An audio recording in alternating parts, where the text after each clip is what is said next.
আমাদের এই বদলি আন্দোলনের জায়গা থেকে আন্দোলনকারী নেতৃত্ব যারা তাদেরকে কোথাও একটা শাস্তির মুখে ফেলার জন্য আজকে এই কথার মধ্য দিয়ে এই জায়গাটা এস্টাবলিশড হলো যে আমরা যে কথা বলছিলাম সে তার প্রাসঙ্গিকতা কতখানি।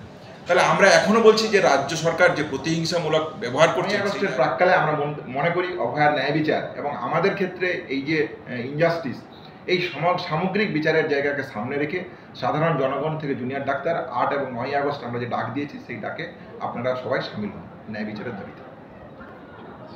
বিএসএফএল এর যদি রিপোর্ট দেখেন, পোস্টমর্টমের রিপোর্ট দেখেন, সিবিআইয়ের তৈরি করা 17 জনের চিকিৎসকদের প্যানেলের যদি এমআইএমবি রিপোর্ট দেখেন, সেই রিপোর্টেও এই জায়গাটা অত্যন্ত সুস্পষ্টভাবে পরিষ্কার উঠে আসে এবং ডিএনএর প্রোফাইলের যদি আপনারা রিপোর্ট দেখেন সেখানেও পরিষ্কার এই ঘটনায় একাধিক ব্যক্তি জড়িত। তাহলে বাকি ক্রিমিনালরা কোথায়? একজন অভিযুক্ত সঞ্জয় এবং তার বিরুদ্ধে কনভিক্টেড হয়েছেন তিনি, তাহলে বাকি অভিযুক্তরা কোথায়?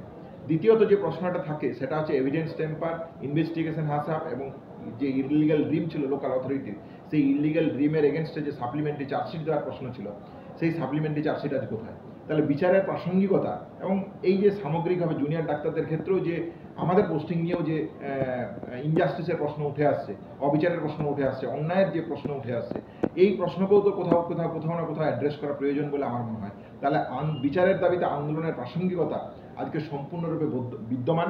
আমরা বলবো যে জুনিয়র ডাক্তারদের 8 এবং 9 আগস্ট যে কর্মসূচির ডাক দেওয়া হয়েছে, এছাড়াও বিভিন্ন নাগরিক সংগঠন রাখি বন্ধনকে সম্প্রীতি দিবসকে কেন্দ্র করে নাগরিক সংগঠনগুলো যে কর্মসূচি নিচ্ছে, সেই কর্মসূচিতে সামগ্রিক যে বিচারের দাবি আজকে বিদ্যমান পশ্চিমবাংলার বুকে, এই সামগ্রিক বিচারের দাবিতে সবাই কণ্ঠ বলিয়ান করুক এই ওয়েস্ট বেঙ্গল জুনিয়র ডক্টরস ফ্রন্টের সুচিন্তিত মতামত।